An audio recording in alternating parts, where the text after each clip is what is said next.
Hello friend, today we will discuss how to add a hash section in the sketch. Okay, so generally what we do, we create the sketch.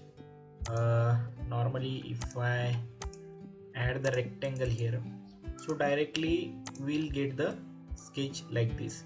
But if I want to add the hatching line or the hatch section on the sketch, okay, in the sketch, so at that time what you need to do, you just in the sketch normally you draw the geometry, so like that you only do, just go here in the sketch setup. Okay, and in the sketch setup you can see the properties.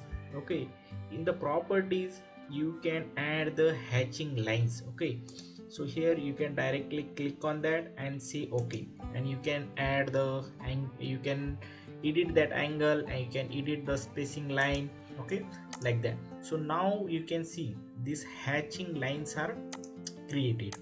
Okay, you can edit that one, like if I want the spacing line compact, so at that time you can do like this. So in this way you can add the hatching lines